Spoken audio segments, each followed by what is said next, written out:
Меѓутоа, болеста на смрт според Киркегор е состојбата на очајание во кој што живее секој еден човек кој што во себе има еден дисбаланс. И според него човекот е синтеза, една динамична синтеза меѓу неколку работи, меѓу неколку парачинители.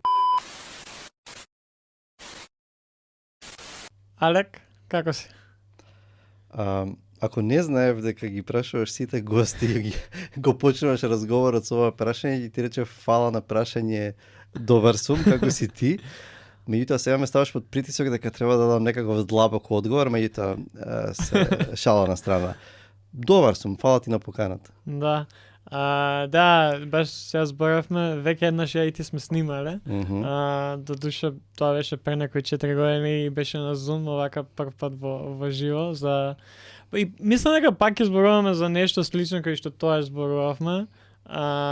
Со тоа што сега овој разговор ќе почнеме со на прашање, рече дека си слушал, си спремен валјда да ни кажеш што за тебе представува ментално здравје.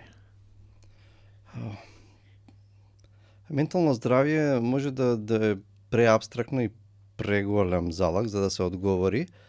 Меѓутоа, ако предпоставиме дека тоа е некаква благосостојба, нели баланс, хармонија меѓу нашите емоции, како и да е, и најчесто му пристапуваме на тоа психолошки.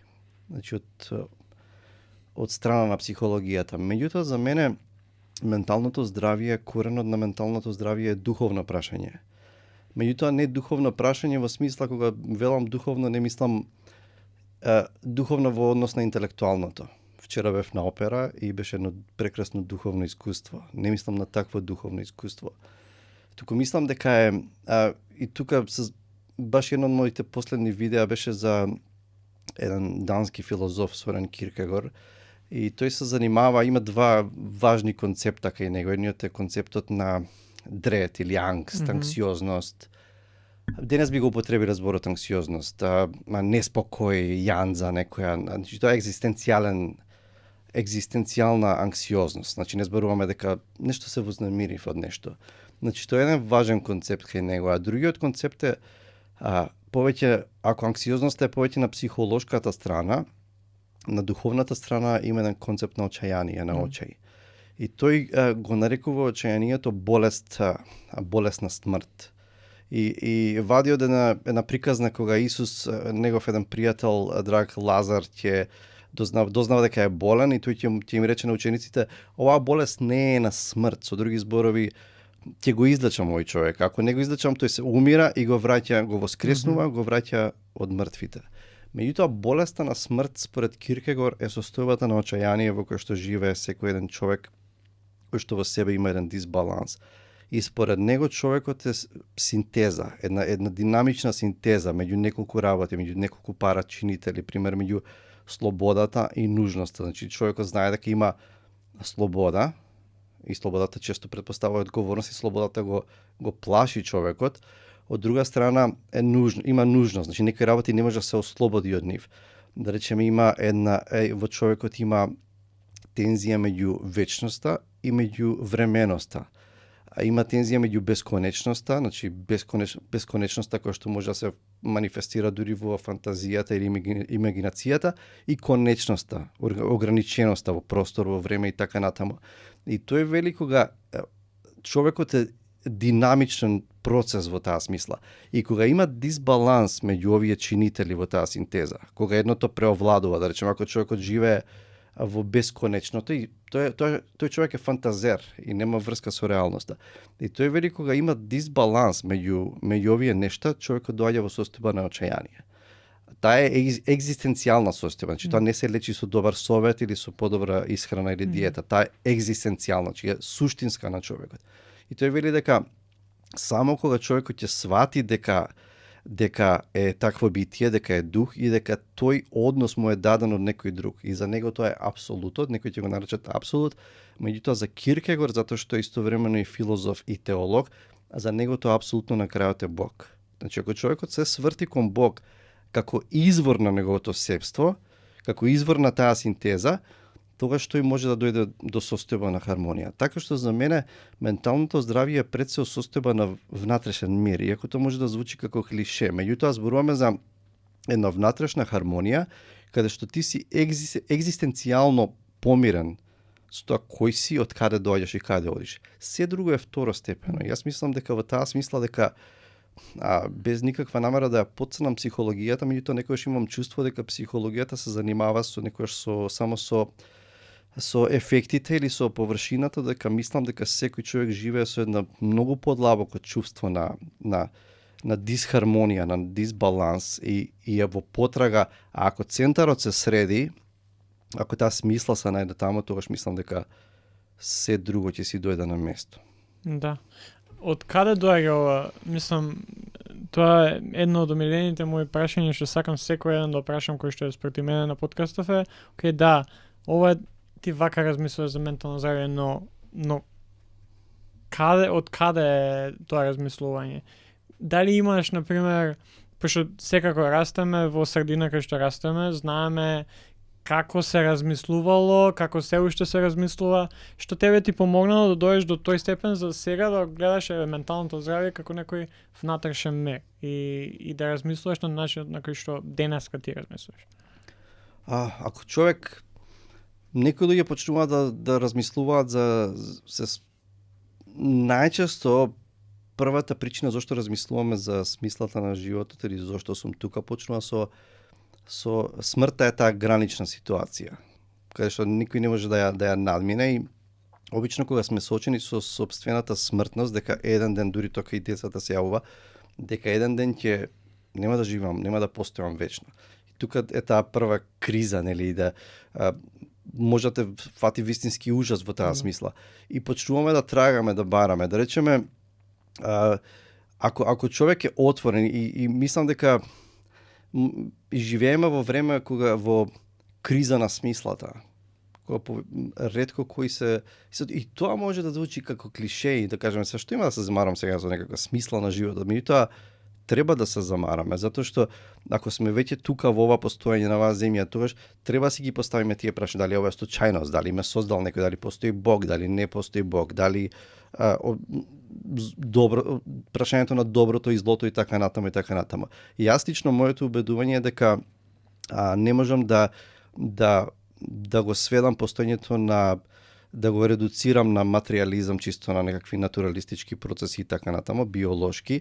Сепак сметам дека постои Бог, дека постои трансцендентно битие. Некој ќе го нарече тоа христијански Бог, за некој ќе биде тоа Аллах, за некој тоа ќе биде, не знам, за неоплатонистите, тоа е концептот на едното. Дури интересно е што дури во древните, така ние би ги нарекле пагански системи, религиски да речеме, и ние ќе речеме, па да, они верувале во многу богови и така натаму. И не е секогаш така. Дури во тие политеистички религии, сепак најчесто имаш таму еден концепт на едното, на еден како можеби тоа е дух, можеби идеја, меѓутоа сепак има едно трансцендентно битие. И јас сепак верувам дека човекот доаѓа од некаде и има еден телос, има цел кон која што се движи. И во таа смисла и тоа мене ме тера да си ги поставам тие прашања, да речеме прашањето типот ако искрено влезеш во тоа, тоа се и филозофски прашања всушност базични. Зошто нешто, а не ништо, или сега секогаш можеш да одиш да ги наоѓаш спротиставеностите, да речеме светот е прекрасен, меѓутоа има, нели, не знам, и зло, и ентропија, значи од друга страна гледаме дека светот е во голем дисбаланс, во нерамнотежа. И сега тоа се прашања кои што си ги поставувале и филозофите, и теолозите, и писателите со векови, се уште не се разрешени. Некој денес имаме и други актуелни прашања, можеби што се поблиски до нас во смисла на и мислам дека со вештачката интелигенција, со не знам, со интернет светот, ќе се редефинира и што е тоа човек на крајот од краиштата, во смисла на ако продолжат да се движат вака работиве, што ќе биде човекот? Она што си го поставувале со векови луѓето, дали ќе ги поставуваме истите прашања? Затоа што се позабрзано се движиме, ми се чини, кон редефинирање на тоа што е човек. Да, ама мислам дека ако гледаме историски, некои исти прашања се повторуваат и сам Мгм. спомна и мислам дека историјата се повторува, само што сега живееме во еден свет кој што е многу поразличен од тогаш. У смисла, не е ова нешто ново. Овие прашања и претходно ги имале, и сам спомна тип со векови некои од прашањата само се повторуваат и сега интересно прашање е тоа што дали ќе даваме пак истиот одговор што бил даден и порано, и самиот ти спомна, дали ќе ги редефинираме оние не знам, мене секогаш ми е интересно кога ќе земам ќе прочитам книга која што напишана предно 40-50 години, 100 години, и самата кога ќе земеме Библијата, например, исти работите кои што се таму запишани и денеска одговараат, од А до Ш буквално. Да, сега можеби се занимаваме со технологија, порано со кој знае што било новото нешто, кој што тогаш сигурно оние кои што живееле мислеле дека ќе не знам, ќе промени светот, ама на крај уствари секогаш ќе има нешто ново. Знаеш што мислам дека можеби ќе пробам да го објаснам ова. Да, точно е дека во тие религиозни текстови, да речеме, нели некој рекол дека нема емоција што човекот може да ја доживее денес, што во псалмите ја нема, пример, нели, тие древни поеми каде што се изразени секакви емоции, од гнев и разочараност, каде си Господе, види ги неправедниве, си се држат едни со други, си цветат, јас тонам тука и си ме заборавил така натаму. Меѓутоа мислам дека можеби со подемот на вештачката интелигенција и се навраќам понекогаш, знам, со Homo Deus, кога излезе книгата пред 5-6-10 години, како и да е. И таму се дискутира дека имаше три главни потраги: потрага по среќа, по вечен живот и така натаму. И сега кога зборуваме за вечен живот, ние може да ги турнеме границите. Најверојатно ќе ги турнеме, ако не се само уништиме во климатска апокалипса. Човекот е способен за многу работи и најверојатно може да го турне животниот век пред медицина, нели? И така натаму, не знам. Ја апсолутно не се разбирам во тоа, како се викаат тие некакви наночипови, тие чистат крвта и не знам, ги убиваат канцерогените клетки. Може тоа да го направиме. Во однос на среќата, неговата теорија е дека ќе го средиме тоа со лекарства, со хемија. И не гледаме денес дека се средуваме во голема мера. Не зборам за дроги. Не зборам да избегаме од реалноста користејќи психотропни, не знам, супстанции, туку да се одржиме на ниво, во смисла на антидепресиви и така натаму. Ние веќе, за да функционираме, се тука збораме ментално здравје, ние веќе го сме во тоа нешто. И сега ние кои ќе почнеме да речеме, ако го земеме мобилниот телефон речи се како орган, станува екстерен човечки орган, така да речеме, доаѓа време и веројатно што ти не можеш да се качиш во автобус, не можеш да платиш, не можеш и да јадеш на крајот од денот, затоа што и како и да е. Значи, кога овие нешта ќе почнат да стануваат екстензии на човекот, кога не знам, Елон Маск или екипата создава Neuralink или како се вика тоа, каде што ние ќе можеме да преку мисли да контролираме. Кога ќе вградиме во нас такви работи, именно тоа ми е прашањето. Кога ние ќе престанеме да видиме луѓе, ќе видиме некој нов вид на битие, на суштество кој што е комбинација од технологија или од друга страна, што се случува со веќе кога навлеговме мене тој феномен ми е многу интересен. Во однос на читање, attention span, значи вниманието, тоа се феномени кои што се менуваат од година во година. И гледам дека за вниманието дека ние не можеме да го задржиме подолго време, тоа е друго нешто. Меѓутоа сега гледам дека нели за да имаме некаква среќа и ние се е забрзано и се треба да биде брзо и се треба да биде достапно и така натаму. И друг мисли за нас. Да не забораваме дека со ChatGPT и со OpenAI, нели, тоа е револуција. Ние не сваќаме каква револуција е тоа. Тоа е револуција може на ниво на измислување на интернетот. ако не и поголема револуција. Затоа што сега друг мисли за тебе, друг ти го пишува имейлот и се прашањето е кога ние ако ние престанеме да мислиме, ако ние престанеме да си поставуваме суштински прашања што се поставувани со векови и милениуми, ако ние за да не се трудиме да достигнеме ментално здравие со нашата волја и слобода, туку посегнуваме веднаш по субстанции некакви, тогаш дали кога ние престануваме да бидеме луѓе и така натаму. Да, и тоа е интересното, баш кога збориме за ChatGPT и целата, и ти се согласам што наречи ти револуција,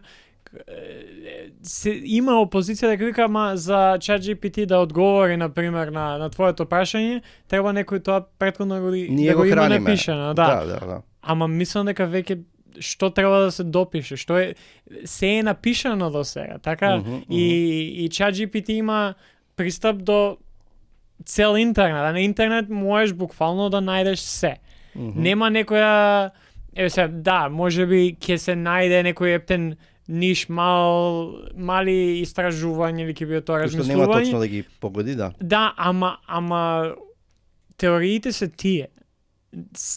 Нели тие цитати кои што се е копија на копија на копија, нема веќе оригинали, ние не можеме да биеме оригинал. Се е измислено. Еви и подкаст се. Ние може да ова сигурно овој разговор некојаш го имал за овие работи.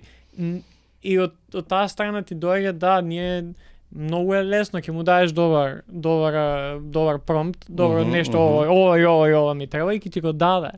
И тука е прашање, вали мислам дека ние ќе престанеме да бидеме луѓе, кога ќе престанеме да бараме таа некоја смисла на животот. Прави смисла дека ако престанеме да ја бараме смислата. Кога веќе нема да ни биде потребна, кога веќе и дали ќе биде со чипови, дали ќе биде со што и да е нова некоја технологија, ама тоа нема да биде уопште прашање. Да. Те разбирам, и сега тоа не можеме да знаеме, точно да предвидиме на каде ќе се движат работите. Не сум сега љубител и фан на апокалиптични сценарија. Сега не знам, вештачката интелигенција ќе преземе контрола и ќе не уништи. И баш имаше една добра статија читав, зошто секој века сме водени од оние sci-fi филмови, апокалиптични сценарија од претходно старите филмови, дека мора роботите да не уништат. А што ако не сакаат да не уништат и сакаат да ни направат добро нешто, во смисла дека за наше добро ги користиме, а не за наше уништување. Така што широка е таа тема. Да. Ајде да почнеме за книги да зборим. За книги. Не, ама интересно е тоа баш дека и го спомна оној аспект кога збориме веќе и attention span и колку само вниманието ни е кратко, и мене барем ја уживам у некој од овие разговори, затоа сакам и со тебе разговараме на тоа и така и го почнавме самиот на некој филозофски начин да не остави или да не држи во некој колосек, да даваме некоја food for thought. Храна за размислување, може некој што ќе не слуша, може би ќе и за мене и мислам дека е потребно. Го спомна ти и спомна дека правиш видеа. Не е тоа главна причина зашто се тука, ама е една од работите кои што мислам дека се доста важни. Кажи ми малце за оние што не те знаат, читачот на YouTube. Кажи ми малце за приказната, како дојде до тоа, бидејќи тоа не ти е примерна работа, како дојде и што поточно е тоа? Идејата почна пред не знам кога почна COVID, да речеме одиме на кај 2020. Да, значи речи си 5 години го терам ова. Го отворив YouTube каналот, прво немаше име, нели, не беше читачот и после испадна да биде тоа име. Идејата ми беше да на некој пристапен начин да зборувам за оно што го сакам всушност. И сакам да читам, уживам да читам, мислам дека цел живот читав, освен некоја криза средношколска, кај што поише беше музика важна, нели? И некаков тинејџерски бунт, како и да е, книгите од секогаш ми биле љубов и сега јас секогаш се водам од онаа теорија, она што ти е убавите искуства и тоа е природата на љубовта, дека сакаш да убавото да го споделиш, така. Значи, и кога ќе изгледаш некој добар филм или ќе прочиташ некоја добра книга и веднаш што правиш, не само си го чуваш тоа во себе, туку раскажуваш на некого. Одиш во школа, други ден на работа и кажеш немаш поима каква серија гледав, ова мора да го гледаш. Иако некогаш има ситуации, одиш во кино, се сеќавам така беше со Аватар, одамната првиот Аватар, излегуваш од салата и кажеш каков добар филм и после сваќаш следниот ден се будиш и кажеш чекај, па и не беше толку добар филм. Некојаш знае да те понесе емоција, нели, визуелно како изгледа тоа. Меѓутоа сакав да зборувам за книги. И сега идејата ми беше јас се гледам себе си како некаков популаризатор. Во смисла да ако можам да испровоцирам некого да го поттикнам да разговара за книги или да земе да ја прочита таа книга. Значи не ми е идејата да правам некакви детални литературни критики и така натаму, затоа што едноставно не ми е тоа идејата. Мислам дека си има место за тој јазик и за таа критика, може би повеќе на академија или на некакви конференции или во некои стручни списанија или како и да е. Тоа ми беше идејата. И имаше убав фидбек, луѓе знаат да ми пишат дека, да ми скоментираат или да ми кажат дека купиле некоја книга по моја препорака и тоа ме радува. Значи, генерално читањето, ако некој чита, ме радува. Сега, тука има еден момент, а тоа е јазикот. Неколку луѓе, повеќе всушност луѓе ми рекле зошто не го правиш ова на англиски. Да. И окей, не е проблем да го правам на англиски, можам да го правам на англиски, ама веќе има луѓе што зборуваат за книги на англиски. Да, можеби јас би можел да дадам некој мој уникатен аспект, меѓутоа идејата ми беше да биде на македонски и луѓе да препорачувам најчесто книги што ги може да ги купат на македонски да ги читаат. Океј, нашиот јазик не го зборуваат многу луѓе. Сега ако отидам на англиски некако не ми правеше смисла тоа.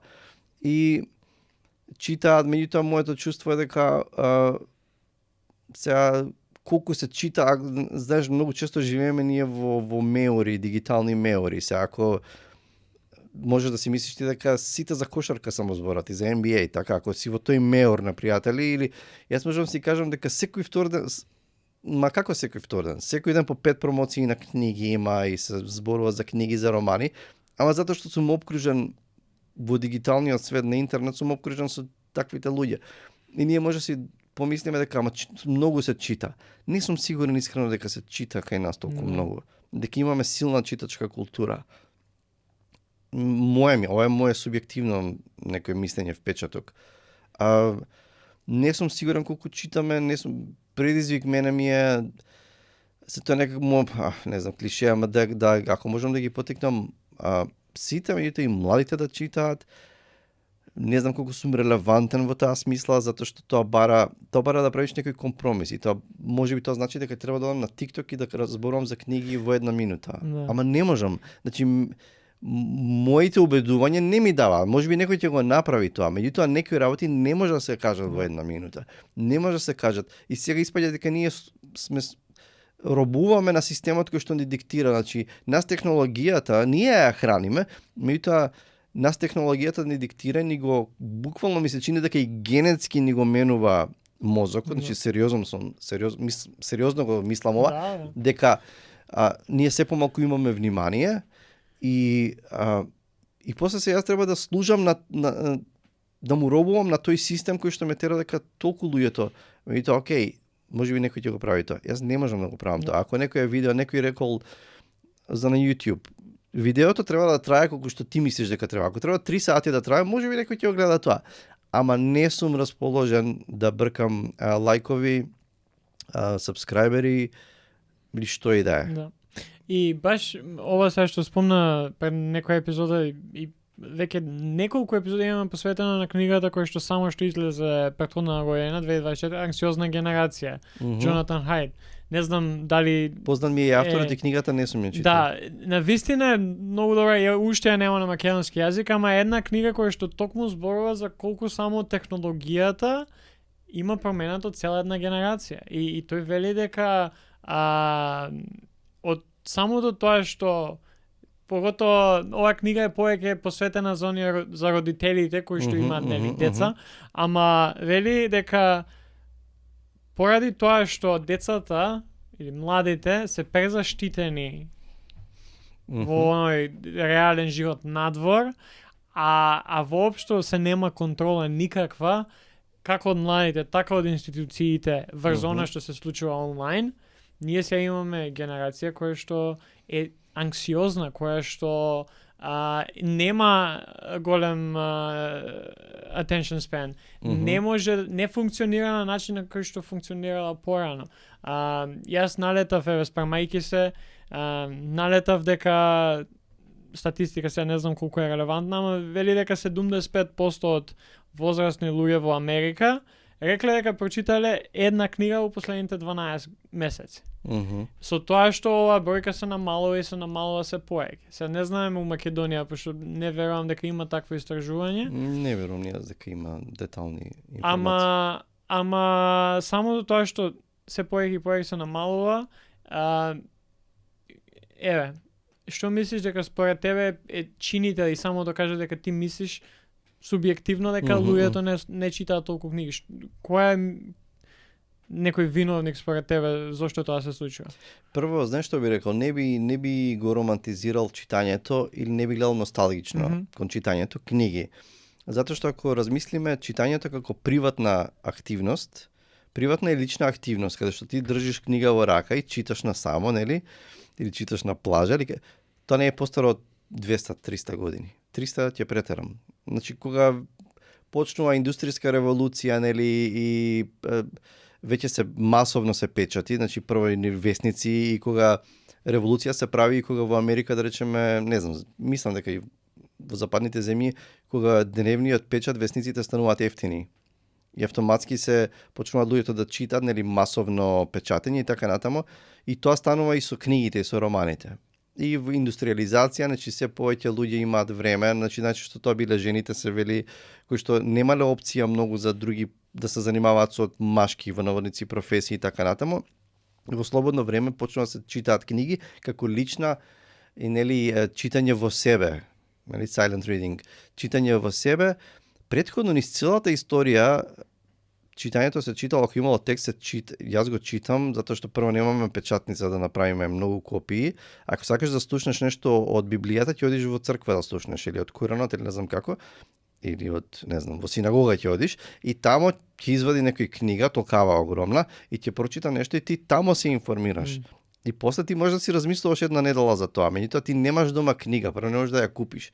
Па дури кога се печатат Библиите се прескапи, преголеми, гломазни и така натаму. Така што не постоела таква идеја, а и порано тоа било орално, значи се ќе дојде пејачот, нели за Хомер се смета дека Илијада, Одисеја и тие епови тоа се песни всушност. Нели тој доаѓа и дали со инструмент или не, нели се пее тој таа приказка, таа песна и се постојат се пренесува и така натаму. Така што можеби читањето книги како таква активност ќе еволуира во нешто друго. Во таа смисла и тоа и не ме загрижува толку. Се прашањето е зошто читаме, дали читаме нели да бегство од реалноста, за забава и така натаму, што читаме. Меѓутоа дали аудио книга е помалку валидно нешто? Не. Да речем, јас во последно време што практикувам, ако најдам некој класик пример и го пуштам пример на YouTube, и се не го слушам само, некојаш слушам. Јас земам книгата пред мене и слушам и читам истовремено. И тоа ме држи на некој начин да не забегам со умот, затоа што тој што чита ме држи да се фокусирам. No. Ако не ме интересира, можам секако да. Меѓутоа, јас сум тако малку легалист за тоа, не сме, треба и враќам, чекај 10 секунди, знаеш на YouTube 10 секунди, 20, ако нешто не сум го фатил убаво. Да. И тоа го практикувам. И тоа е не само што е валидно за некои луѓе, аудио книгите ќе бидат можеби единствена опција. Така, за мене, окей. да. Можеби да не зборуваме пример дислексија или како и да е, значи аудио книгата е сосема легитимна. Меѓутоа се станува збор сега што бараме ние всушност од читањето. Па бараме, има нешто што нема да умре, јас мислам, во литературата, а тоа е нели се експериментирало, литературата поминала книжевноста низ разни фази, не знам, експериментални новели, течение на свеста, значи како и да е, фрагментарни, значи секакви романи се пишуваат и се уште се пишуваат. Меѓутоа на крајот човекот бара според мене приказна. Човекот се поврзува со приказна, затоа што ние сме битија кои што се наративни, не хомо значи ние го сваќаме светот и ова се чувствувам дека се повторувам, меѓутоа не на овој подкаст. Ние си го објаснуваме и наоѓаме смисла во светот преку приказна. И стално го кажувам тоа, дури и научници некои во лабораторија некоја да смислат нешто, значи тие нема настани кажат според фреквенцијата на осцилациите, не знам, и клетките се движат и протоплазмата, не знам, се измислам. Не, ќе ни кажат, ние смисливме една направа, еве се вика телефон, нема да ни објаснат по кои фреквенции чипови, нема да сватиме, и таа направа ќе ви го лесни животот. И кога ќе може слики да си праќате, вау, ќе си праќате слики. Значи ни раскажуваат приказна. Маркетингот што е? Не е продавање приказка. Ема се спецификации да ти дадат и сега ти земи купи го. Да, ако го земете нашиот кредит, вашето семејство ќе изгледа вака, или ако пиете Кока-кола, вашиот живот ти имате вакви чувства. Да, па Пепси ти оди на опција, ако пиете Пепси ќе видите како спортисти, како Меси или како ќе видите млади и активни и така натаму. Значи ние го разбираме светот преку приказна. Да, приказните може да бидат приказни што ќе не забавуваат, нели? Ќе ни го одвлечат вниманието, може да бидат комични, супер, има место за комични романи. Меѓутоа, мислам дека подлежачко под сето тоа е ние бараме смисла. Ние сакаме да го разбереме постоењето, ние сакаме да разбереме кои сме ние во овој свет преку приказната. Сега моќта, од друга страна моќта на оно што го забележувам, еден нов феномен за мене, е дека поради таа, најверојатно поради таа преголема конзумирање на информации без да ги процесираме, клик, мачка паѓа од телевизор, клик, не знам, човек крши мраз и се бања на Арктикот во ладна вода, клик, не знам, хайлайтс од последната, не знам, Лига на шампиони утакмица, клик во Палестина убиени 20.000 луѓе, клик, чекај, што ми помина тука? И клик, имаме анестезирање на чувствата, на сочувството, на емпатијата. И не веќе гледам дека и младите луѓе веќе не сум јас тука да давам диагнози некакви или прогнози, меѓутоа емпатијата некако исчезнува, малку тоа благо ме загрижува, дека веќе и сигурен сум дека тоа примање на информации веќе не читаме статии, значи ние читаме наслови. И јас самиот го гледам тоа. Ти тикнува, го гледав насловот Елон Маск, знаеш што е рекол? И сега знам што е рекол од насловот. Ја не сум го читал тоа, а новинарството некојаш знае да биде трики, така што ти читаш и ми се случува да прочитам цела статика. Каде го кажа ова? Кој го кажа? А во насловот е направено дека го... Да, ама и самиот тоа што денеска нема некој да ти кликне на некој наслов кој што секој ти даде, одма. Ако е на Facebook, например, или било на која друга социјална мрежа, имаш самиот линк ти кажува се што треба да знаеш, нема уопште да кликнеш, па доаѓаш до тоа да кликбеј, па не ни знаеш што си прочитал и вака ти прави мозок. И ти веќе толку примаме ни информации што на крајот на денот, па гледаш и серии, па си бил на работа, па милион работи, и на крај ние сме преоптоварени. Преоптоварени сме со информации, треба да направиме на decluttering, расчистување на... И некој убаво ми го објасни тоа дека кога спиеме, нели како да има некој човече ги затвара сите фиоки и шкафчиња во мозокот и кога ќе се разбудиме са вајле, нели кога ќе се разбудиме са вајле сме малку попозитивни во однос на животот и можеме да се соочиме со наредниот ден, меѓутоа на крајот на денот кога доаѓаат најголемите стравови и анксиозности, ноќе, кога ќе си легнеш пред спиење и тука чекај нешто, тука имам нешто, готово сигурно ќе умрам затоа што имам нешто, или детето малку ми се закашла, сомнително ми ова малку чудно ми кашла, чекај да сигурно. И што правиме ние? Ако закашла детето или во каква иде ситуација, чекај да проверам и после 50 наслови и статии и подоцна си кажеш, ја гарантувам. Готово. Ја не знам дали имам да се збогувам, со најблиските, затоа што и после сабајле се будиш и кажеш, ништо не ми беше.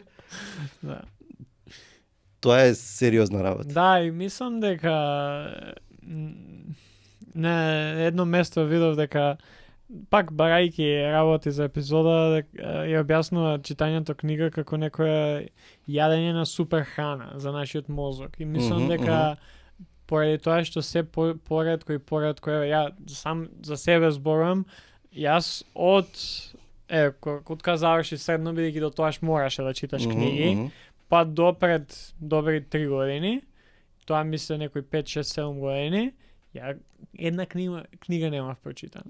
И кога почнав пак да се враќам, сега моето е поради тоа што имам проблем со фокусот и она ADHD фокус имам, кај што не можам и на факултет кога сум бил прелистував, ама поради тоа што добро фаќам работи кога орално ги слушам и кога сум на предавање, нема воопшто проблеми со оценки, ама сега кога почнав пак да читам и преку аудио книги во последните неколку години, дефинитивно се чувствувам подобро во таа смисла дека повеќе размислувам за работите.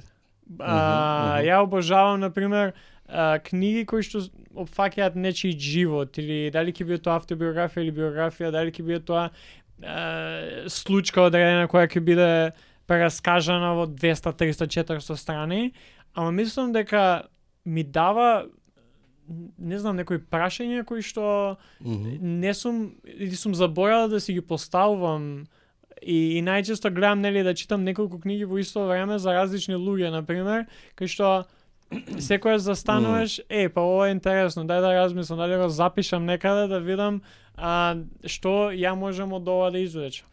И таа промена ја видов и мислам дека кој збориме за емпатија и кој збориме и за размислување за нешто подлабоко, дали за некоја смисла на животот, пак ми го враќа тоа некоја размислување подлабоко да застана. И баш тоа сум зборел со пријатели пред некој време, кај што не можам ја, например, за мене не можам да прочитам една книга во ден-два. Треба да сакам да застанам, едно поглавје, неколку страни да размислам за да видам што сум прочитал, кој што кажа сам ти, ако испуштам нешто, да застанам да видам до кај сум. Иако пак аудио книга е нешто што ја не можам да конзумирам, например, само кога седам. Седам, ја не можам да слушам, морам да бидам удвижен, морам нешто друго да правам. И интересно, баш тоа и ќе те праша да видам кој е твоето размислување на некои тие, па имаме нели Kindle и e-книги и се тоа. Ама дефинитивно имам осетено бенефит сам за себе од самото тоа враќање на читањето книги, може. Книгите, не сум тука да го бранам читањето, апологија на читањето и на литературата. Меѓутоа, она што книгите секако го прават, тоа најчесто ќе го слушнеш ако некој објаснува што се бенефитите од читањето е емпатијата. Меѓутоа, нели и може да кажеме добро да знаеме емпатија, меѓутоа зарем не ни треба повеќе емпатија денес. И јас затоа уживам да читам романи за што зборуваат за некоја приказна во култура што не е блиска на мојата, што не е можеби дел од западната култура, пример, и зошто? Затоа што ми го проширува моето разбирање и на светот, и на туѓите судбини, и на не знам. Сега пример ја читам од комичарот Тревор Ноа, се вика Born a Crime, за неговото растање во Јужна Африка. Ме интересира мене тоа. Сакам да знам како растеле таму апартхеид, Мандела, однос меѓу англичани, холанѓани, африканс, локалните Зулу племиња, значи зошто? И се тоа е една, мислам дека е нешто што треба да го негуваме, а тоа е некоја вродена љубопитност, која што или ќе потиснеме со некако си, не знам, песимизам, или ајде уживај само да се најадеме, да се напиеме, така еден ден ќе умреме, значи нема што да се замараме сега, меѓутоа таа љубопитност, мене не ми е сватлива таа нељубопитност да се разбере светот, да се разбере, не знам, убавината, уметноста, природата, како и да, ја не можам да ја разберам. А еден од начините е преку читање книги. Некој може да каже, стварно не ќам да читам книги, не ми убаво. Океј, ама барем прошети се во природа, да инспирирај се од природата, барем Може би ќе изгледаш некоја добра серија, ако не сакаш да читаш книги, погледни некој добар филм. Не само да ти го отргне вниманието. Сепак зборуваме, јас не сум за она прашање на само на вкус, не. Значи има добра уметност, има лоша уметност. Значи сега тоа е цела посебна тема, меѓутоа има дела кои што останале, кои што се кои што поставуваат некои прашања, кои што се занимаваат со теми на добар стил и така натаму, кои што се занимаваат со теми кои што на подобар начин од други дела. Па макар и можеби авторот има во себе идеја, меѓутоа нема стил, не знае да го изрази тоа, нема речник можеби, едноставно не може да го изведе тоа. Некој може да го направи тоа и ние се поврзуваме со тие дела. И затоа денес зборуваме за сега, не зборуваме за Шекспир или за Дон Кихот или за не знам кој, зашто така, или за Толстој, затоа што се е тоа релативно. Па ако зборуваме за Толстој, може и за не знам некој рендом писател. Не е баш така тоа. Така што човек треба да најде начини да се поврзе и дури не сум сигурен, нели, она зборуваме на менталното здравје, нели, да се поврзеш со твоето најдлабоко јас.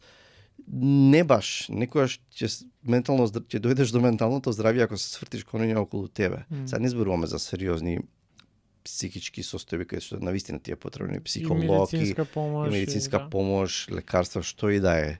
Меѓутоа зборуваме некојаш, нели, сум тажен сум и не знам како, кого си усреќил во последно време и на кого си му понудил среќа некаква да го расположи. И можеби ако сега размислам, можеби моето разговарање за книги е тоа некоја возбуда, ако можам да ја пренесам на некој други, тоа е сатисфакцијата, инаку што е самата и тоа е некој, и мислам дека и таа љубопитност е она што тврдоглаво ме тера да го правам ова, ако јас немам некој views или не знам followers некои големи. Меѓутоа, некогаш ги правиме нештата затоа што сме убедени дека треба да ги правиме. Без разлика на награда или не знам кога го зборував за тоа, дали ти имаш монетизација, не е важно. Важно е да го правиш она што те исполнува. Да, и пак се враќаме на тоа што каже на самиот почеток, нели, тоа ако си имал некој убаво искуство или ако нешто го сакаш да споделиш со другите. Тоа од секогаш ми било интересно да слушам луѓе за работи кои што мене можеби ништо не знам за нив, ама кога гледаш како они зборуваат за тие работи, тебе ти е убаво да слушаш. Абсолютно. Ако ништо друго. Джейми Оливер кога гледаш, значи јас и да не си готваш, што не го гледаш, сикаш ова е најубавото нешто, тука ме радува нешто, ме скокотка, сикаш па ова е најубавото, ама тоа е мешавина од харизма, ентузијазам, ентузијазмот е заразен. Да. Сикаш кој не отиде сега дома и јас ќе готвам и дома се радуваат кај тебе. Ајде, пробај. Ама верувам во тоа, во ентузијазам. Да, сега ми текна, напишав една кратка статија на Блен блогот за кризата на ентузијазмот. Значи веќе се гледаме некако материалист, а што ќе ти се врати, што имаш ти од тоа, па колку views ќе имаш, па колкав ти е ричот и така натаму. Па замисли луѓе што гинале за некаква идеја, животот го дара или не знам, револуционери некакви, да гледале се пресметно. Аха, сега ако си убеден во нешто, тоа го правиш по секоја цена. Да, и тоа е имање некоја поголема цел, некоја поголема мисија, ти дава да можеш да функционираш, да можеш да живееш и да немаш некои мали работи кои што тотално ќе ти извадат колосок и готово толку крај. Туку те оддржува во живот некоја идеја, некој идеал, нешто. А тоа е идејата на Виктор Франкл. Виктор Франкл е она човековата потрага по смисла на одлична книга. Значи, он како беше неговата школа, нели имаш Фройд, Јунг, Адлер, и потоа доаѓа и Франкл, има своја школа на психотерапија и така натаму. И кај него токму е тоа, дека кога имаш, ајде сега ќе си дозволам јас сега да давам некои дефиниции, меѓутоа дека менталното здравје или психичкото здравје зависи од кога имаш смисла и дава, нели, во неговата книга зборува дека луѓе што биле зборува за во Холокаустот и во логор кога биле, во нација логорите, дека луѓето што имале нешто, не се претпоставувам може и генерализира, дека што имале нешто што ги очекува и се надеваат, фантазираат за нешто, дека не знам, мислам дека и он сакал да го изгубил се. Франкл, меѓутоа го изгубил, му го конфискувале, го изгореле, не се сеќавам, и неговото дело што го работел со, неговата теорија што е работел со години. И сега идејата е дека, пример, кога ќе излезам, ќе го рекреирам, ќе го одново, ќе го напишам тоа, или некој сака да се обедини со семејството, или како и да е, меѓутоа тоа виде дека самото тоа што имале некаква смисла, некаква цел ги им помогнало да преживеат. Да, и дефинитивно сега ми текнува, за да ова го збореше, може да биде тотално неповрзано, ама еден од најдобрите совети ја кој што го добив, например, кога сакам да трчам маратон. И тоа е нешто што е 1% од населението у Македонија, не у Македонија, на цел свет го има направено. Е тоа што ми рекоа ако се убедиш самиот себе дека се е окей, се си супер и дека знаеш ќе стигнеш до таму, најчесто ќе завршиш тој маратон. И ако се убедиш дека ништо не чувствуваш, немаш никаква болка, нема да имаш никаква болка. И тука е некојаш кога ќе успееме да го, пошто нашиот мозок, он не знае некојаш телото што се случува, нели? Треба да не комуницираат они у ист момент. И ако успееш да го убедиш мозокот, нашиот ум, дека да, ја ќе издржам, бидејќи ова и ова ме чека после тоа. Меѓутоа телото и умот и мозокот комуницираат и влијаат и се меѓузависни. И ако успееш да му направиш некој трик да верува у тоа дека да ти не можеш веќе да стоиш само што тоа кога ќе завршиш, после не можеш да одиш, не да трчиш, не можеш да одиш. Тоа е, знаеш, веќе кога ќе крахираш толку, ама да, има тоа. Сега пак и ти кажа клише, може и ова да биде, ама какви ни се мислите? Ако ништо друго, таков ќе ни биде денот. Може нема Апсолутно, да. Нема да се најцрно или се најдобро да ни се деси неделава, месецов, година, ама барем расположението, денот кога ќе ни помине. Ако ние размислуваме или ако ние нема шо веќе, нема овде ни живеачка у Македонија, ни најчесто ќе живееш ама многу интересно е што тажен живот. ако тоа го практикувам, не е ова пракса, меѓутоа го приметувам последниве неколку години или колку и да е. Знаеш кога одеднаш ти те фати некоја си или анксиозност или нека апатија, нека тага. Најчесто ние мислиме дека да, анксиозноста, поготово таа екзистенцијална анксиозност, таа знае да дојде од никаде. Ама таа е на подлабоко ниво. Меѓутоа, најчесто ако нешто не сум расположен, ако застанеш малку, се оддалечиш, се повлечеш неколку чекори и погледнеш и си реконструираш денот, ќе го најдеш одговорот. Зошто се осеќаш апатично или затоа што можеби некоја мала забелешка, некој мал збор тука, мала мисла тука, а да не зборувам колку тоа го правам јас. Се будиш свеж, така сите фиоки се затворени, се е средено, зачистено е, масата е помината и го земаш телефонот и те чека еден свет кој што не е убав таму. И го почнуваме денот некогаш и тоа треба да се свесно да се натераме да не го почнуваме денот со тоа, затоа што може да ти го постави тонот за целиот ден тоа. И може ти го расипе денот. Ако ти го расипе денот, има шанси ти да го расипеш, да им го расипеш денот на тие околу тебе. Така што и тоа е дел од ментално чување, негување на ментално здравје. Да, па и затоа, например, не без причина, зашто најголем дел од совети, што од психолози, што од терапевти, што од луѓе кои што се занимаваат со помагање на другите, не знам, саат-два пред да спиеш и саат-два од кога ќе станеш, никаква технологија. И земи и читај книга. без сина светлина. Kindle може на Kindle, затоа што Kindle ја усоврши технологијата, сега дури кога има светло, светлото свети надоле. Затоа што телефонот нели светлото иде на кај тебе и не е убаво да читаш книги на компјутер или на телефон. Едноставно не е убаво искуство, те замара. Меѓутоа, смири се, прочитај книга, Ама да речеме, се не смислуваме топла вода. Апостол Павле во едно негово писмо вели на оно што е добро, за пофалба, убаво, не знам, за почит, на тие работи размислувајте и вика и Бог на мирот или как ќе ви даде, ќе имате мир, ќе имате хармонија во вас.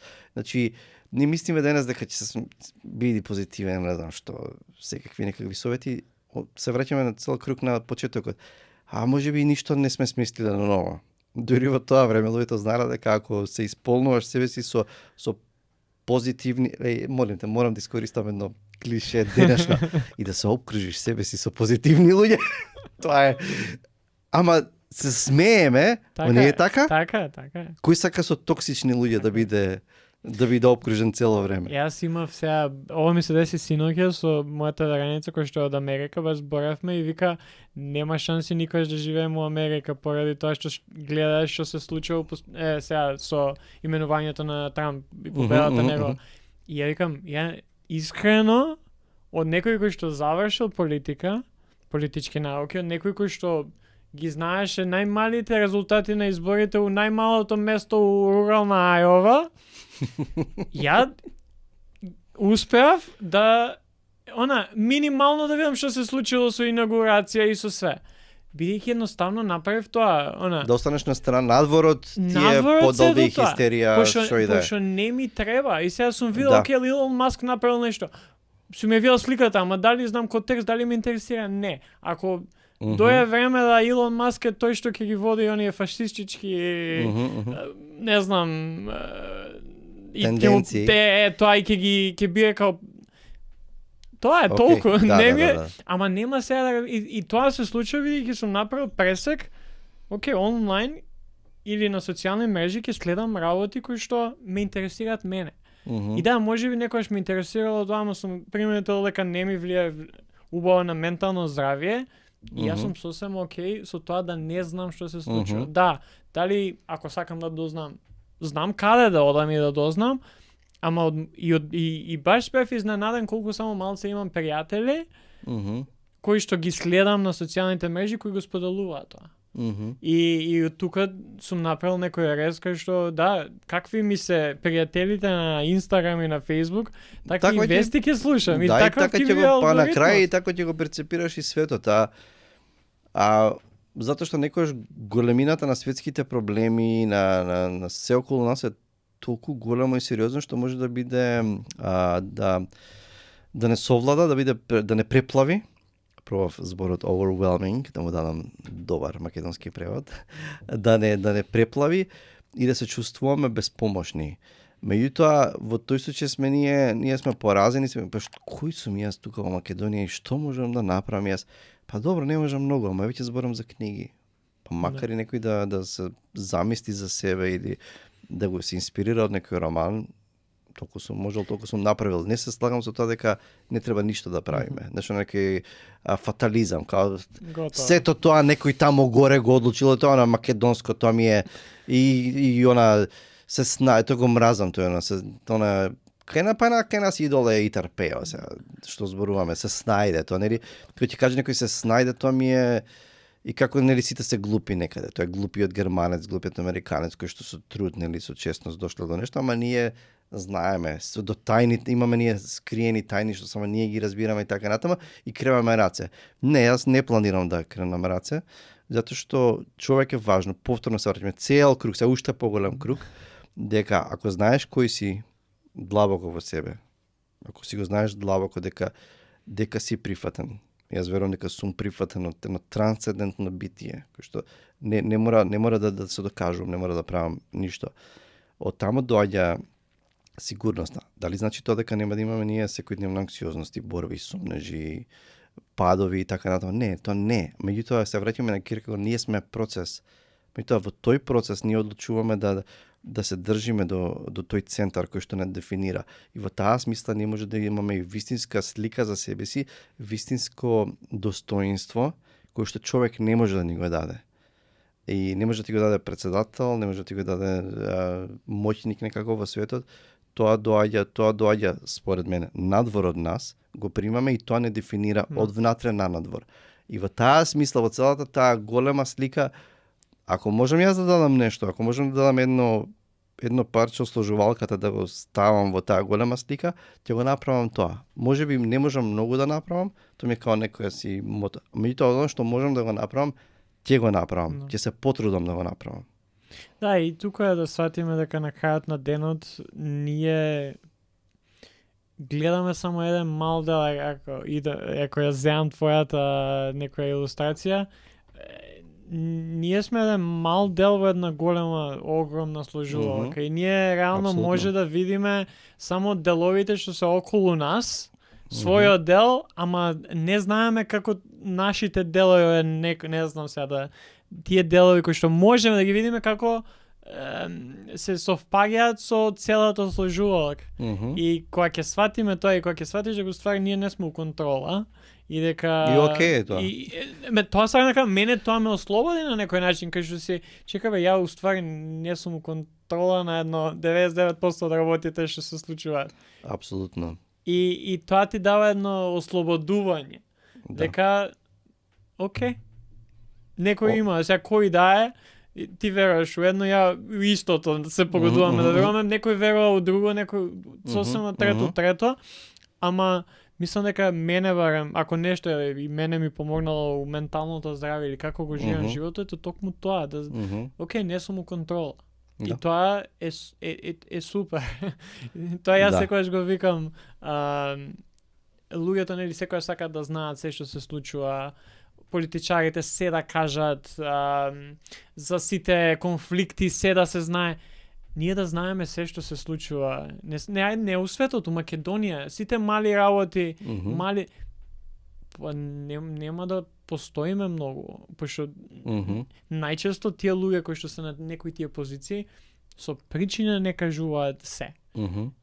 Или кога би знаеле, кога би го сватиле ние целото, кога не би имале механизми на преживување и на справување со работите, кога би го сватиле колку големо е човечкото страдање, ние ќе легнеме во кревет, ќе заплачеме и нема да станеме од кревет.